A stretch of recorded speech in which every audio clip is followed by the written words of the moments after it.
Marketing পরিচিতি কোর্সে আপনাকে স্বাগতম। মার্কেটিং কি?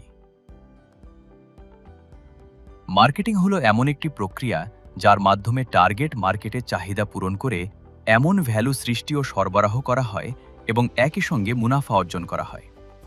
তাহলে এর প্রকৃত অর্থ কি দাঁড়ায়? প্রথমে বিষয়টি একটু জটিল মনে হতে পারে। চলুন সংজ্ঞাটিকে কয়েকটি অংশে ভাগ করে প্রতিটি ভাগ ভালোভাবে বুঝে নিই। আপনার কি মনে হয় গ্রাহকের জন্য ভ্যালু তৈরি করা এবং তা পৌঁছে দেওয়ার অর্থ কি? মোদ্দা কথা, আপনার পণ্য যিনি কিনবেন তার জন্য পণ্যটি উপকারে আসতে হবে। এটিই হলো ভ্যালু তৈরি করা এবং তা গ্রাহকের কাছে পৌঁছে দেওয়া। আপনার পণ্য যদি গ্রাহকের কোনো উপকারে না আসে তাহলে সেটি মার্কেটিং করারও কিছু নেই। এবার টার্গেট মার্কেটের চাহিদা পূরণ করে এমন ভ্যালুর বিষয়টি দেখি।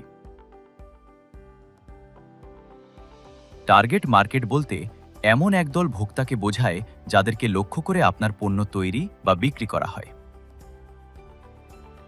এর মধ্যে আপনার সম্ভাব্য গ্রাহক যেমন থাকতে পারেন, তেমনি থাকতে পারেন বর্তমান গ্রাহক।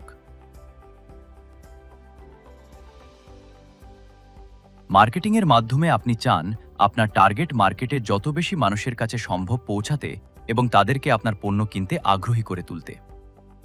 আপনার পণ্য সম্ভাব্য গ্রাহকদের চাহিদা যত বেশি পূরণ করবে, তাদের সেটি কেনার সম্ভাবনাও তত বেশি হবে। আমাদের মার্কেটিংয়ের সংজ্ঞার শেষ অংশে বলা হয়েছে, এই পুরো প্রক্রিয়াটি আপনাকে করতে হবে লাভজনকভাবে। আপনার ব্যবসা যদি লোকসানি করে, তবে মার্কেটিংয়ের জন্য করা সমস্ত প্রচেষ্টা নিরর্থক। এই প্রচেষ্টার ফলাফল হতে হবে মুনাফা অর্জন। মার্কেটিংয়ে দক্ষ হয়ে উঠলে আপনি নিজেই বুঝতে পারবেন কিভাবে মার্কেটিংয়ের পিছনে সবচেয়ে কম খরচে সবচেয়ে বেশি লাভ করা যায়। ছোট বা বড়, কোনো ব্যবসায়ী গ্রাহক ছাড়া টিকে থাকতে পারে না।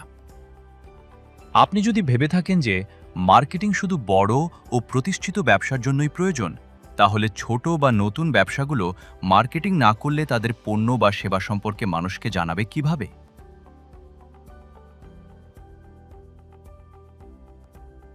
ব্যবসা ছোট কিংবা বড় যাই হোক না কেন, আপনাকে অবশ্যই মার্কেটিং করতে হবে। মানুষ আপনাকে না চিনলে আপনার কাছ থেকে কিছু কিনবে না।